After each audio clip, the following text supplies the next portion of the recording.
Honorable Speaker of the Day, Professor Deepti Gupta, respected Head of the Department of English, Professor Ratna Saini, my colleagues, Dr. Prithviraj, Dr. Dinesh Kamil, Ma'am, Dr. Ramanpreet, respected colleagues from the Central University of Punjab, dear research scholars and students of the CUPB. A very good afternoon to everyone. I thank you for joining us today for this expert lecture on language hygiene.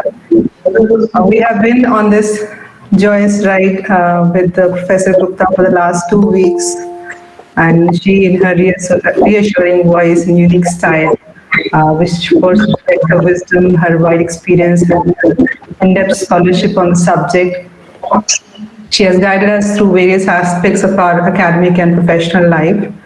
Thank you, ma'am. So this series began with a session on academic writing where Professor Deepti Gupta guided us through the process of academic writing. She also explained how learning to do academic writing is a process that can take time, but it is also a skill that everyone can get better at with sufficient practice and care. In her second lecture, ma'am helped the students of English take a peep at the wide variety of possibilities that await them when they graduate. Ma'am also encouraged our students to accept any opportunity or challenge they get for hands-on training and internship, in addition to, of course, classroom-based learning. So our journey ends today with this interestingly titled lecture on language hygiene. I was asked by many of my colleagues about what this phrase means. So today we'll get an answer to that. Of course, more than that, we'll learn about language hygiene in this third and the last lecture in the series. Before we begin, I would request my colleague, Dr. Dinesh Kamil, to formally introduce the speaker. Sir. Thank you, ma'am. Good afternoon. Today we have Mr. very distinguished speaker, Fulbright scholar with more than 25 years of teaching and research experience.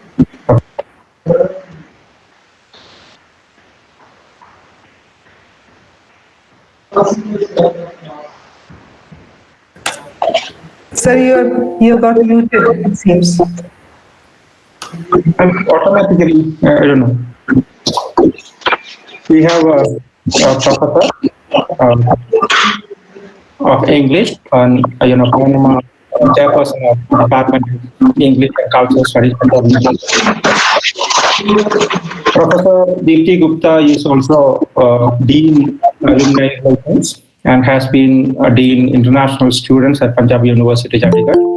And ma'am's specialization is in applied linguistics and stylistics.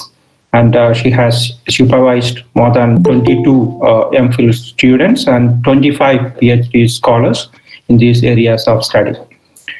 And has published 4 books on English language and literature with Oxford University Press and Palgrave Macmillan, and a number of research papers and reviews in reputed journals. Has authored a fortnightly column on etymology titled Roots for the Tribune, Chandigarh, for more than 15 years.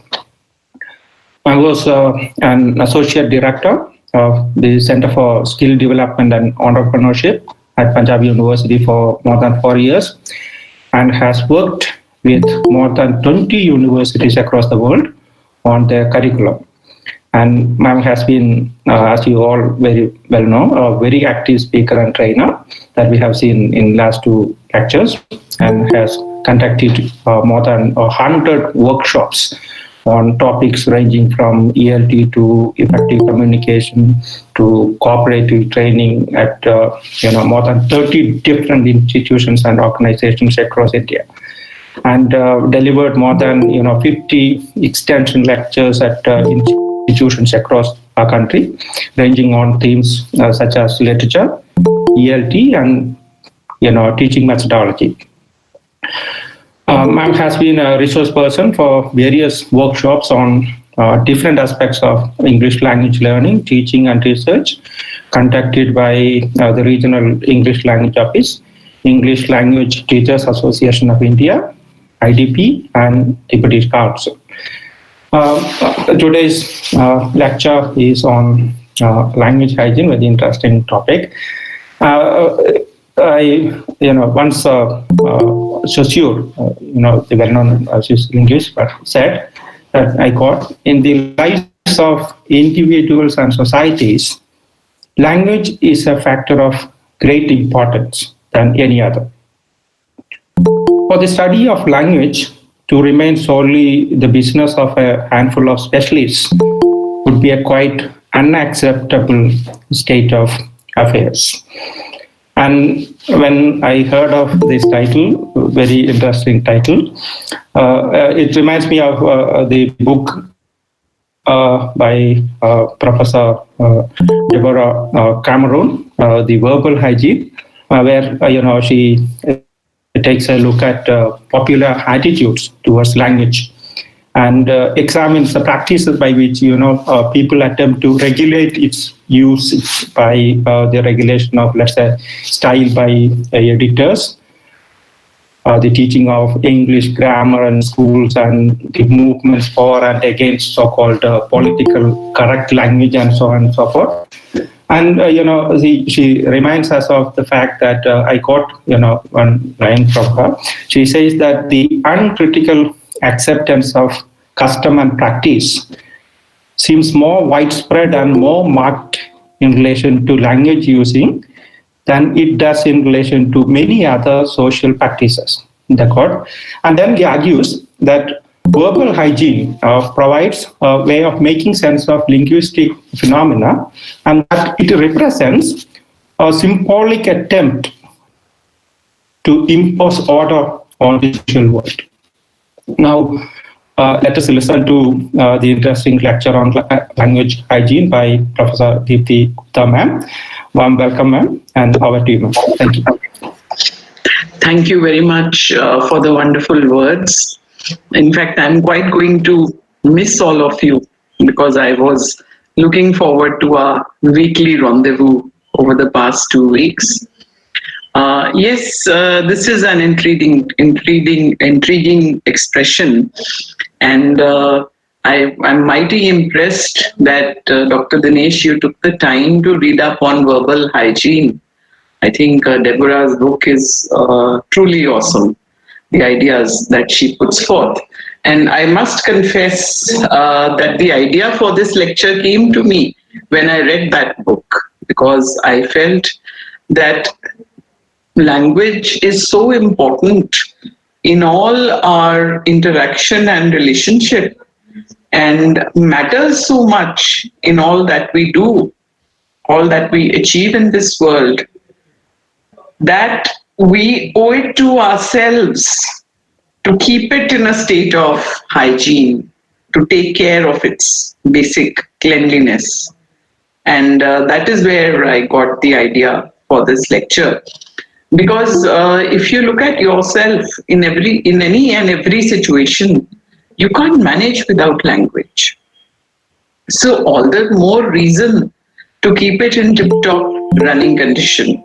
So that is what I mean by language hygiene. And at the very outset, I'd like to begin with vocal hygiene. That is our voice. Especially in professions where the voice is used a lot, we are very cruel to it. And in fact, there is a whole department that is dedicated to the proper use of the voice in most hospitals these days, which is called the Department of Speech Pathology and Audiology. We have this department at the PGI Chandigarh as well, and I'm sure it's there at many of the teaching institutes, premier medical institutes of the country. So I remember my earliest exposure to vocal hygiene was when I started teaching, and I started coming down with a cough and what I thought was a sore throat very frequently.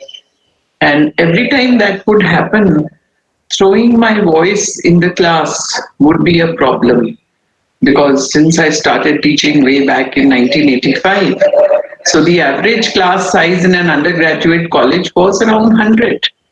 And there was no mic or device to help me throw my voice. So this was the first exposure.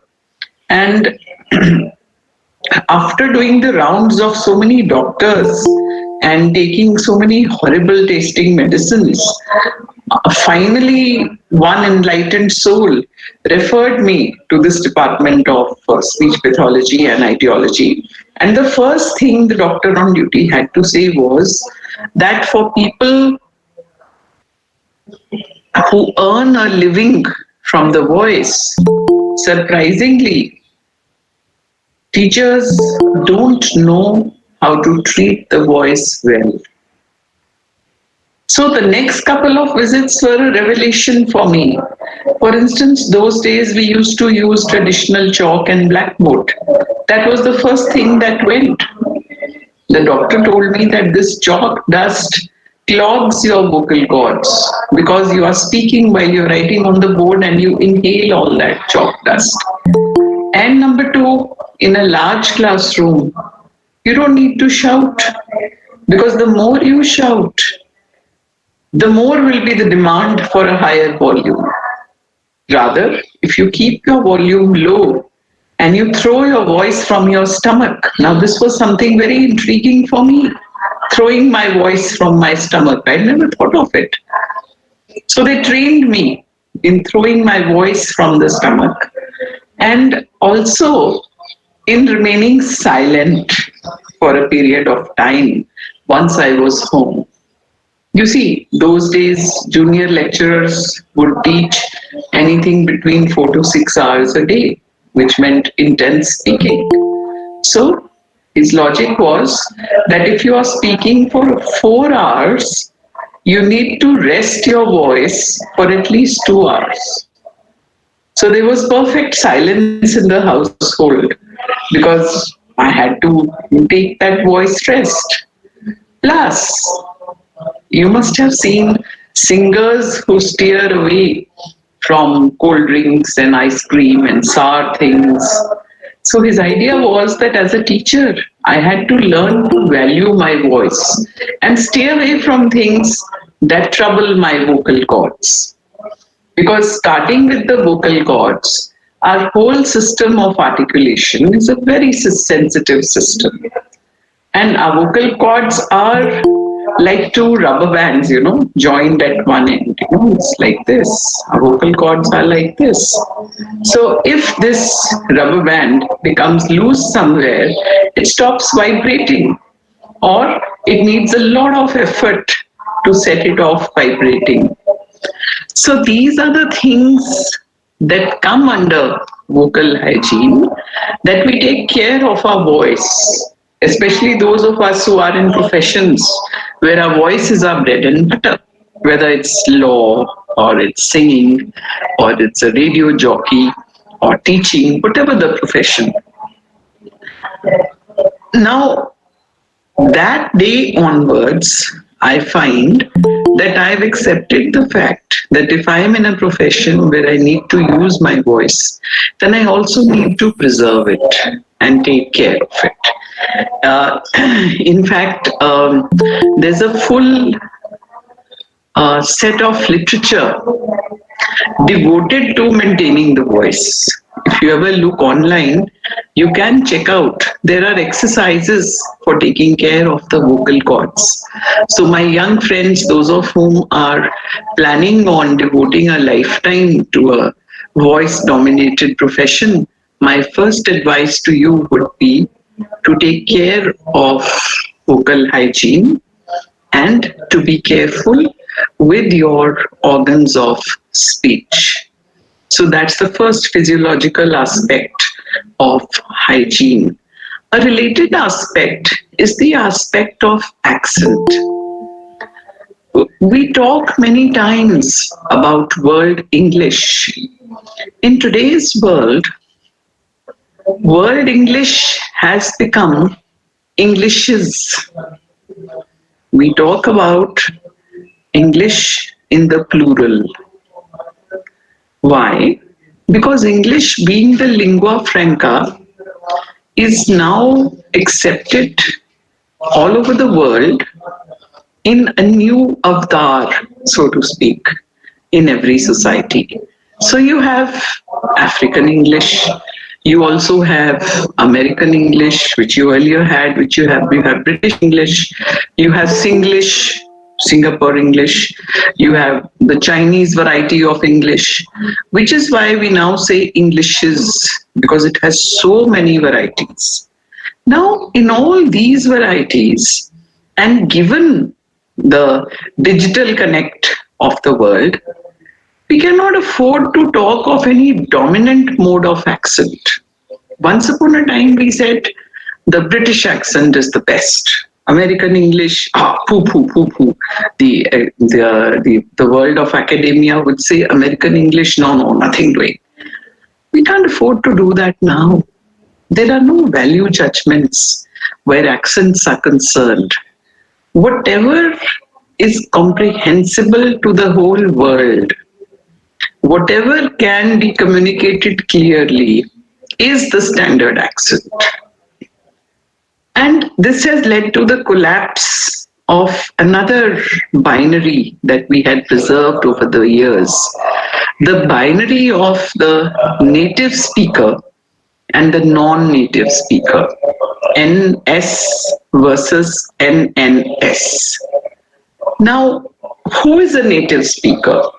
I know of many youngsters who work from home on marketing, and they are dealing with clients from all over the world with varying accents, and these youngsters manage to be perfectly comprehensible to all those clients, and they have a good relationship with all those clients without being native speakers. Because who was a native speaker once upon a time? The native speaker was a person who had grown up with English as the mother tongue and who was located either in Europe or in America. Now, a person living in India, working online, say 12 hours a day, dealing with people whose mother tongue in English is English and not facing any problems, would you call that person a native speaker? So there is this big challenge. The gauntlet has been thrown to people who say that you still have native speakers and non-native speakers. Non-native speakers meaning people like us who are born in a country where English is not the mother tongue. Now, if somebody is speaking with Professor Shahila Zafar, would they say that she's a non-native speaker? Not at all. Hence, the collapse of this binary too. And today, we just have the standard accent.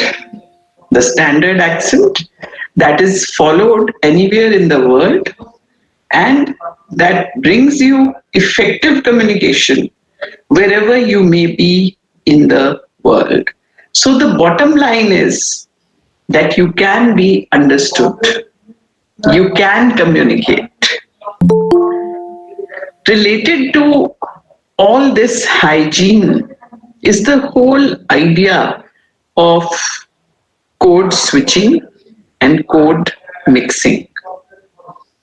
You see, in today's world, now India in particular is a country that is proudly multilingual. If you look at the NEP 2020, it proclaims so, that we belong to a multilingual country. And I'm happy that this education policy pays attention to the fact that people are multilingual and they need to and they will use many languages. There are very few countries in the world that are simultaneously multilingual. When I say simultaneously multilingual, I mean countries in which people are able to communicate effectively and successfully in more than two languages. So we are happy to be simultaneously multilingual, but this comes at a cost. You see, sometimes we tend to mix our language codes. While one is speaking in English, one tends to introduce words from the mother tongue or words from another language. Now, this introduction, this what we call code mixing, is something that is acceptable in certain situations and which is not acceptable in certain situations. For example, you're giving a presentation at a seminar, which is a highly formal setting, and all of a sudden you start using your mother tongue, which cannot be followed by half the people in the hall. Now, that would be going against language hygiene. That is not following the parameters of language hygiene. Because this code mixing is a sign of informal language use, or at best, you can do this in bilingual settings, but not in a setting where some of the people cannot understand. Many of us take part in this code mixing when there is a person in the room who doesn't share a language with you and you want to communicate something that you want to keep from that room. I would suggest, why not do that in another setting instead of making somebody feel out of place, right? Also, code switching is the mark of a highly cognitively developed language user. Code switching is fine, where you are changing the language that you use very frequently. That shows that you are adept at language use. But there again, a note of caution. You also have to check out the situation in which you are switching codes.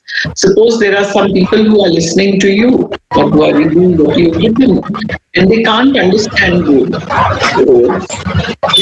that would again go. Abhishek, could you please mute yourself? Abhishek, please switch off your audio.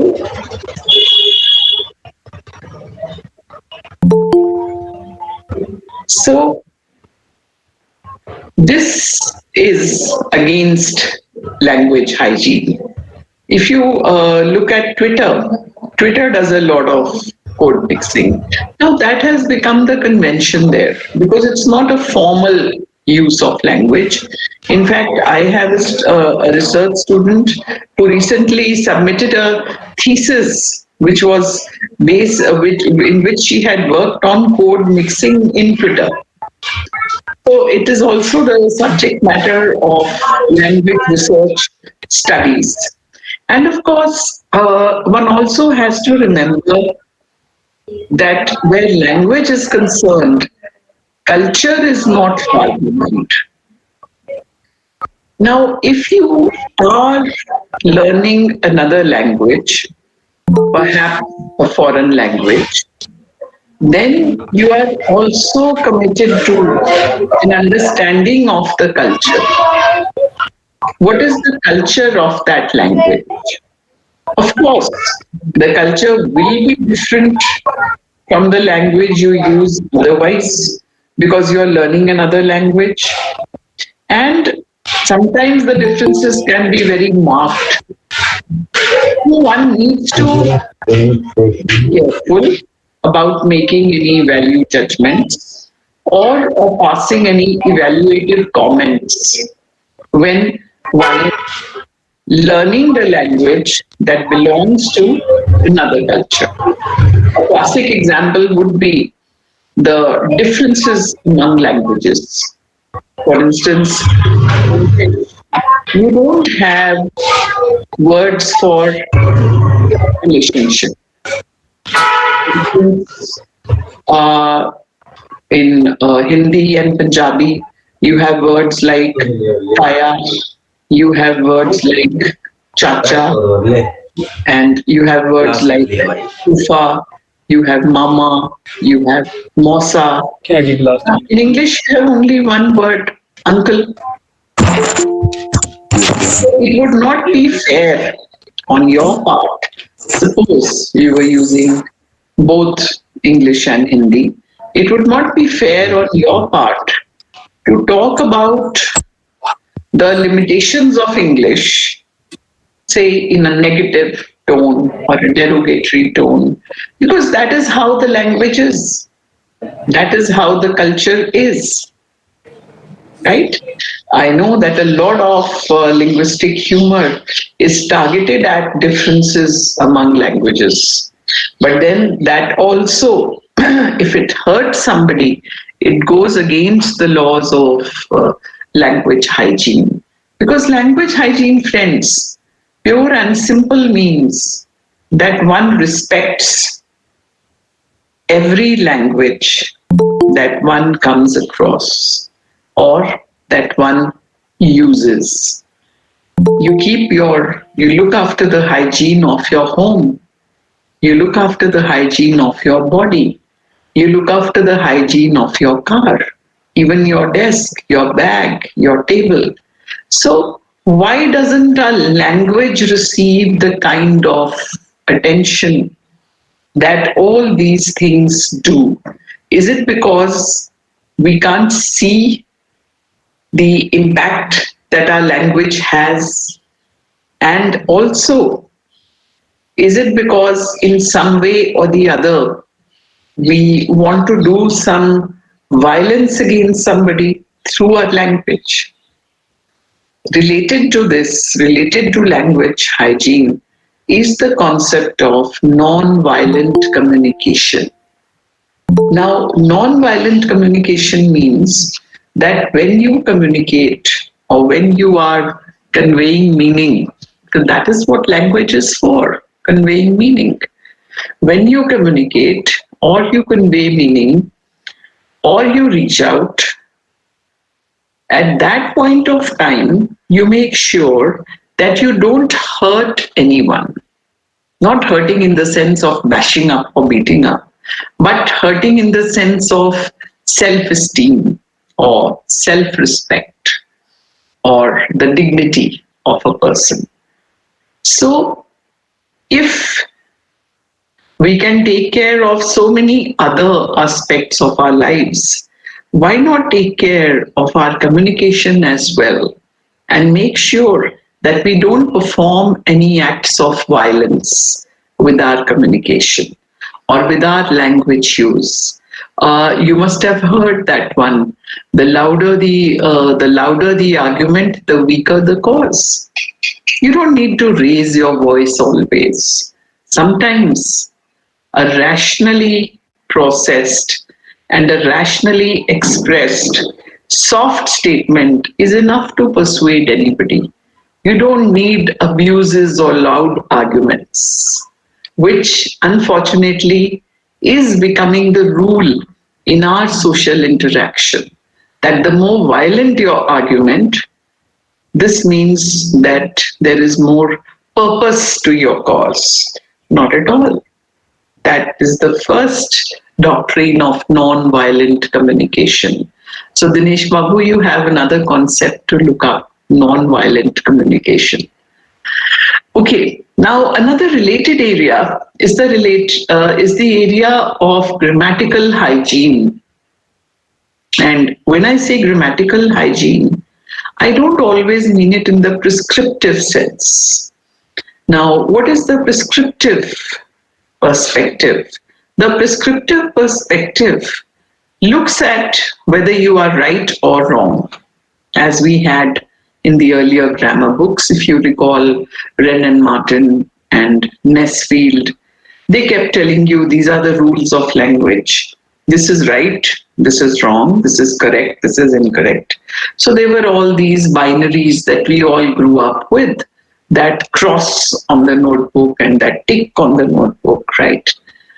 But this was the stance of the structuralists and the behaviorists.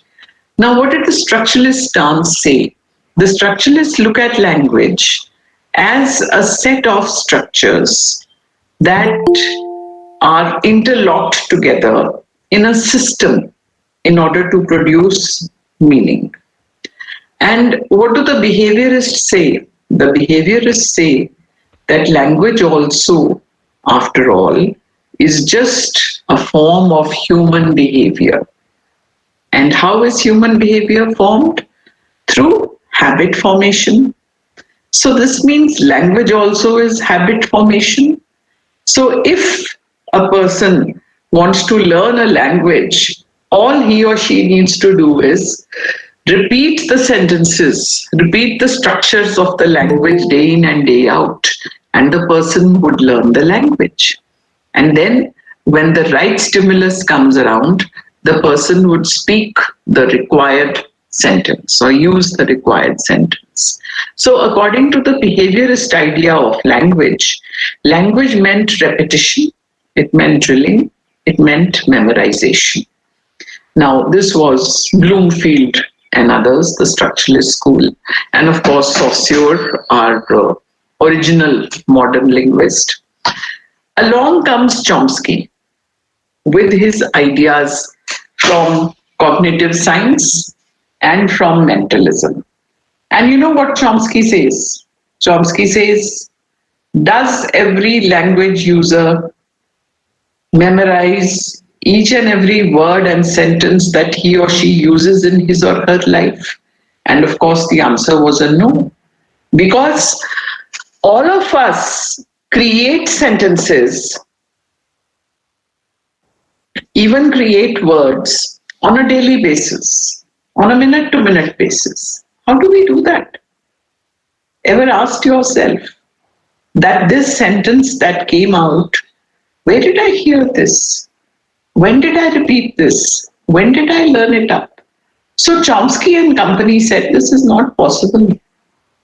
No language user can memorize all the sentences that he or she will use in a lifetime, which they said meant that there is something innate in the human being, in the human mind, that helps the person create language structures, create words and sentences. And this he called the black box of the human brain.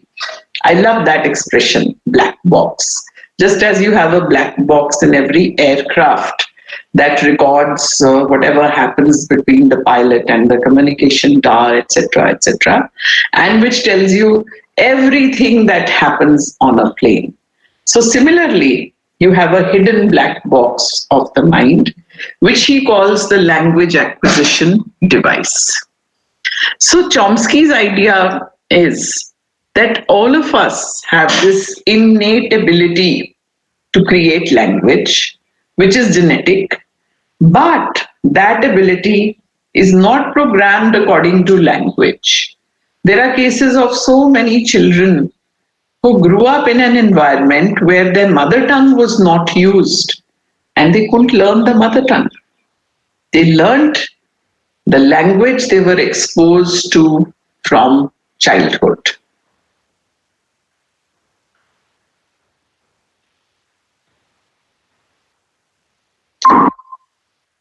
Okay, can you hear me now? Can you hear me, Shahila? Yes, ma'am, we can hear you. There was something wrong with the network for a few seconds. Okay, so this means that we are all born with the equipment for using language. And the settings for specific language are fed into the system as we are exposed to the language. Now, this fact completely changed the definition of grammar. Because Chomsky was not just happy with disturbing the structuralists, and the structuralists were out baying for his blood. The behaviorist had thought of an assassination attempt on him, and he was not satisfied. Even today, he's not satisfied. If you look at him on the internet, the guy is doing what he loves best. So he said, no, this is not enough. Grammar is not that book that you consult. Grammar is this inherent system in the human mind to absorb whatever input the mind gets from the environment. So you give input for 3 languages, the mind will pick up 3 languages. You don't give input for even a single language. There have been cases of children, babies, who were left to fend for themselves in the jungle with the animals. They couldn't learn human languages because the input wasn't there. So this LAD, this innate capacity, needs input from languages. Now this led to Chomsky formulating the idea of universal grammar, that there is the universal grammar in every human brain, and all it needs are the settings, parameters, what he called them, parameters and principles for specific languages to be fed in. This led to the term descriptive, that language should not prescribe, it should not say right or wrong. It should be a record. Grammar should be a record of the way people actually use language. Because if you look at the earlier prescriptive grammars, you would not open your mouth for fear of being wrong. The rules were so rigid. But the mentalists and the modern grammarians brought in this whole idea of a descriptive grammar, that there are degrees of grammar as well. There are places where you need to be formally correct by the rule book. For instance, academic writing. When you are writing for the examination, appearing in an interview, writing a test, you need to be 100% by the rule book of grammar. But when you're chatting with friends, when you're on Twitter, when you're on WhatsApp, or when you're sitting with your family, you don't need to mind your P's and cross your T's, etc. Then you don't need to be prescriptive. So then what is language hygiene here? Language hygiene is what is required in a certain situation. If you can afford to be flexible in a situation, go ahead. Now, if you were to talk to your mother, the way people write letters to the editor, she'll whack you on the head. What are you up to? I'm not the editor of the Tribune. I'm your mom. So another notion came in, where earlier you had accuracy. Now you talk in terms of appropriacy. What is appropriate in a certain situation? What is the format that you need? What is the language that you need? And what is the register that you require related to the variety of the language? If you're writing an assignment for Professor Shahila, your register will need to be according to the paper that she is teaching. And you all know that every discipline has its own set of words and structures. So if you go beyond those words and structure, then you are violating language hygiene. Your CV cannot carry words like yar or gotcha or wanna. Your CV will need formal language. If it doesn't have formal language, you're violating verbal hygiene. So remember, friends, that verbal hygiene is not a black or white area. Language hygiene is not a black or white area. Language hygiene is like a continuum or a spectrum where you have black on one end, white on the other, and so many shades of gray in between. Which is why in today's world, every teacher of language especially needs to convey this idea to every student that you need to choose the variety you require at a certain point of time. People say the digital world is difficult. Industry 4.0, second phase is very tough. It's the digital phase. The world has taken a digital turn. Well, it's taking a digital turn means that our communication is so multimodal that there are so many shades of communication that we need to be absolutely sure which kind of language will we use in which shade. That is where language hygiene comes in. If you are in a talk show on TV where everybody uses informal utterances and there's a lot of code mixing, and you go in there and you start using pristine English, you look absolutely like an Ulu, out of place. So, language hygiene means being able to discriminate, being able to understand what is required where, and then delivering the goods. There's no point coming back from an interview after you've made a mess of it by using your choicest Punjabi abuses, and then you come back and say, I wasn't selected. You've got to think again.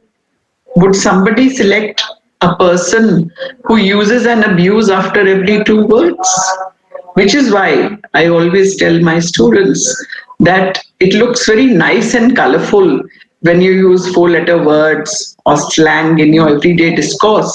But what you need to cultivate is the ability to switch it off when required, so that it doesn't become such a compulsive habit that you can't switch it off as and when required.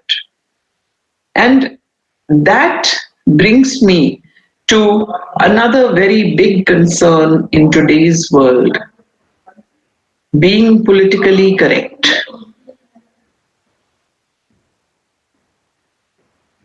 Suppose your political opinion is not required in a conversation. Why would you want to flaunt it in the face of a person who doesn't want to listen to it? Suppose in your professional interaction, you come across somebody who's specially abled. Why would you want to use words that would hurt that person? If you go to an office, somebody's not done the job that you requested that person to do, why would you come out and say that stupid woman messed up my file? Why can't you say so and so official has not done my work? So whether it is gender, whether it is color, whether it is caste, whether it is class, whether it's disability, anything, or even clothing for that matter. I know that in our culture, now all my friends who are not Indians keep telling me, in our society, nobody asks personal questions, but they are a part of our society. If you're not getting married, why aren't you getting married? If you're married and you don't have children, why don't you have children? If you have children, which is currently what I'm going through, if you have children and your kids tell you, Mom, I don't want to get married just yet. So every other person will ask you, when are you marrying off your kids? And you feel like saying, damn it, they're my kids, and not even my kids, it's their life. They'll decide when they want to get married. And if your kids get married, where are the babies? When will they have the babies? And when they have the babies and they are grown up, what are you doing with your career, child? What profession have you taken up? No, this profession is not good. Now, our society, our culture is a very high context culture. You see, there are two kinds of cultures in the world. One is the high context culture, where personal relationships, personal behavior, and personal references they rule the communication. The other are the low context cultures, where the act of communication is important, but all the personal factors surrounding the communication may not come in. Now, the trouble is that, barring a few societies, mostly Asian societies, most cultures of the world are low context, where nobody will ask you any questions. Has your child's divorce come through? Or why are you separated from your husband? Where does your husband live? How is a long distance relationship working out? So these are the kind of questions that we are used to in our social setup. Fortunately, I'm very happy to see that youngsters are getting out of this mold now. They're not concerned about these high context questions. And I feel this is because they are globally more active. They are exposed to more global communication. Now, as a community, if we want to be known for our language hygiene, then we will have to embrace a certain global standard.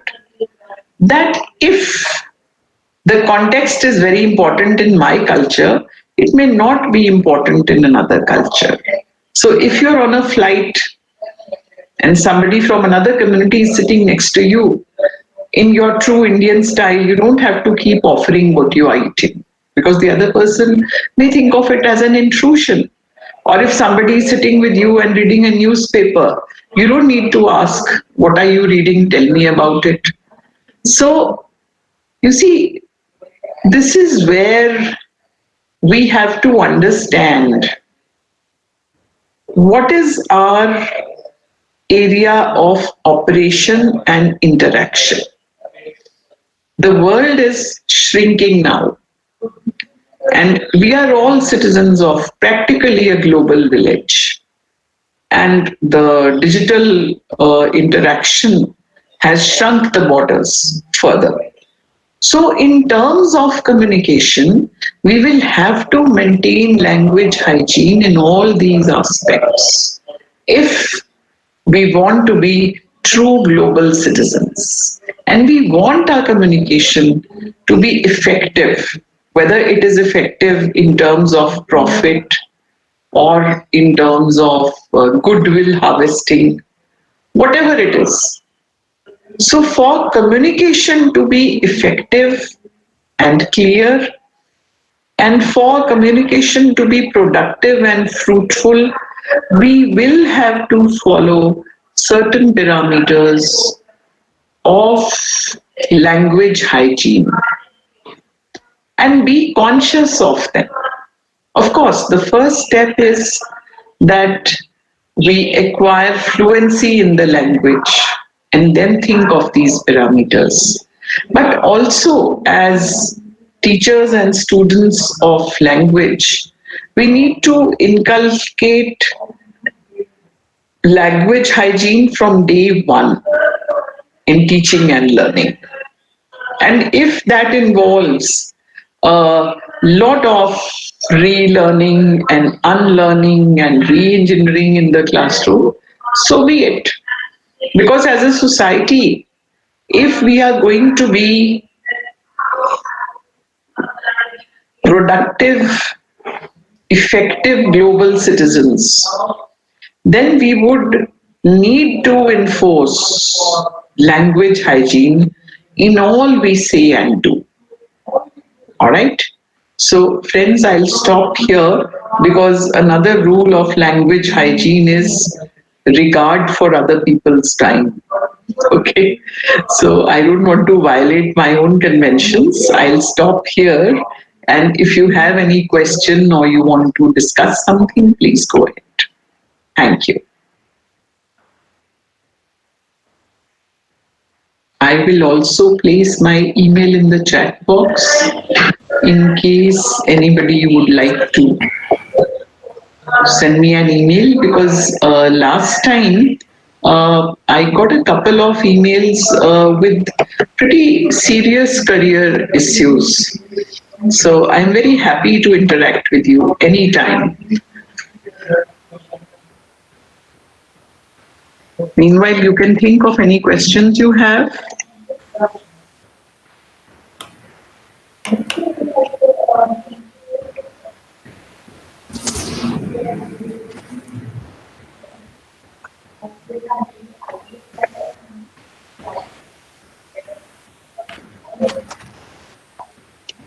Most of the participants have been here for the last 2.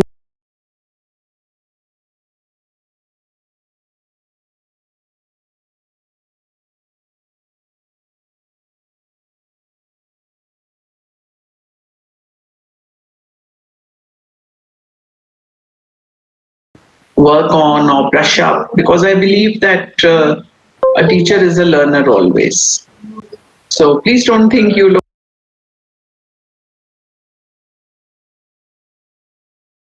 pull you up for nothing of the sort. Please.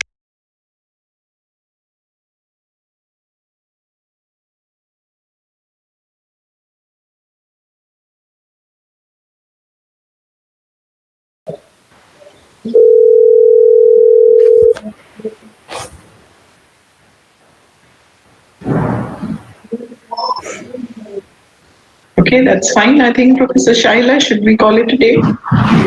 Ma'am, a little comment I would seek from you. Yeah. Regarding communication, we assume, and it's been argued by many scholars, that communication style is a product of culture. So now the way we communicate, especially when we talk about high context culture and low context culture, isn't it just our style? This is how we communicate, and would it not be going against our cultural norms if we try to change our communication style? Yeah, you see, now there are two issues involved here. One is the issue of our pride in our culture. We like our culture and we love to maintain it. And the other is that there is a certain flexibility to the human mind. Just as the mind is capable of setting the parameters for the grammar of a specific language, it's also capable of setting the cultural parameters. I want to encourage that flexibility, because I feel, yes, I agree with you that communication has its individual stamp of culture. But why air that stamp where it will not be appreciated? That would be my take on it. That I would like to say flaunt my culture where it will be valued. And I would not like to use or display my culture where it will become a barrier in my communication. So the idea is of your sensitivity, of your intuition, as they say, the gut feeling.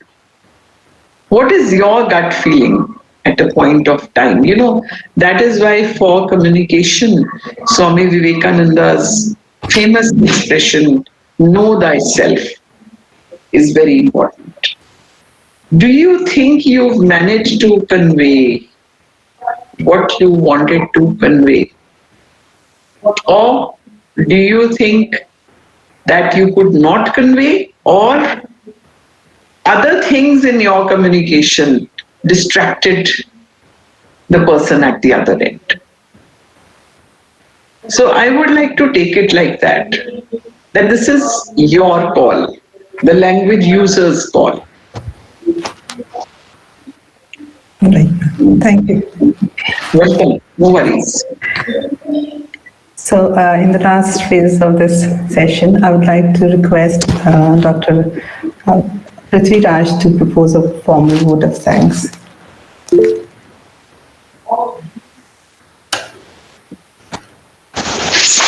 Right.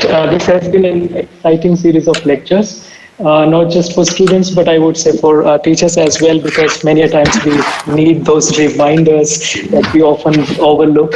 And we are very thankful to you, ma'am, for sparing time for all of us, and we feel really more learned after listening to you.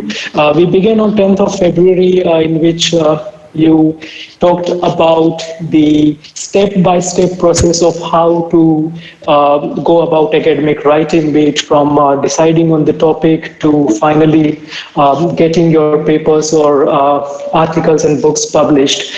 On 17th of February, you shed light on our students, especially for MA students, the career choices they have after an MA in English, in linguistics as well as in literature, both academic as well as non-academic. So it was very enriching for all of them, and they can now make a more informed choice when they decide on their career. Today's lecture has been really good. I would say in such a brief time, you precisely covered the trajectory of language and different attitudes and approaches to how to approach language learning itself, be it the classical binary of native, non-native, and then from the structuralism to the contemporary thoughts. And you explained ideas very practically as well, right? Theoretical is one thing, but how to practically use all these ideas when we are using a particular language, and how to look at the occasion, audience, and the platform when we use a particular language. So thank you very much. It was really nice. I would like to thank, first of all, I would like to thank all the participants, us students. Your enthusiasm, your participation motivate us a lot, and we are ever encouraged to organize such events. After that, I would like to thank our learned Vice Chancellor, Professor Raghvendra P. Tiwari. He inspires and constantly asks us to organize lectures, events, academic talks. I would also like to thank Professor Ramaprasad Vosirika. He was personally present when the series began, and he's very helpful whenever we require any kind of help from him.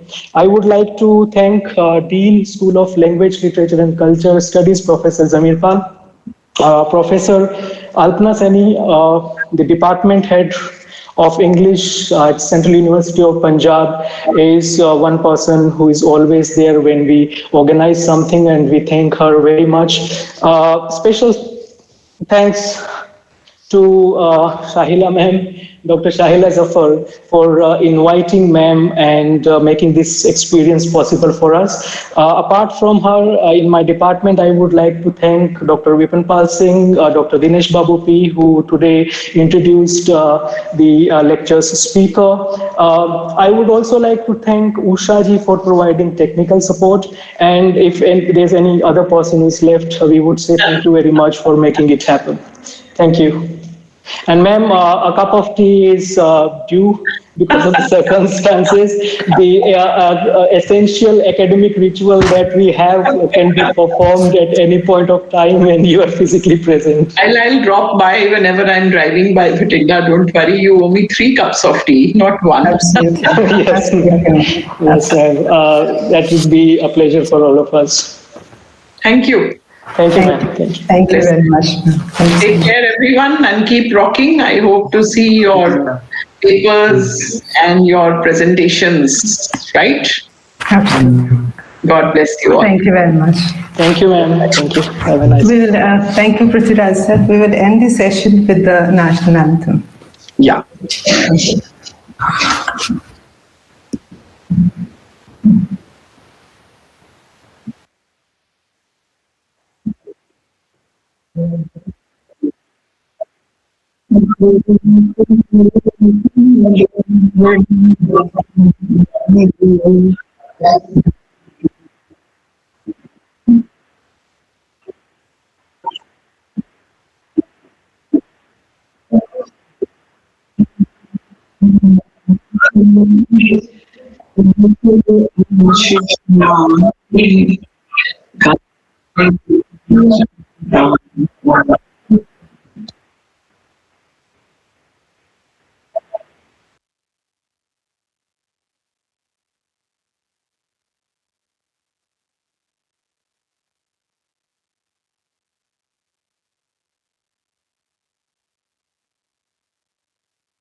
Thank you very much, ma'am. We hope to see you again.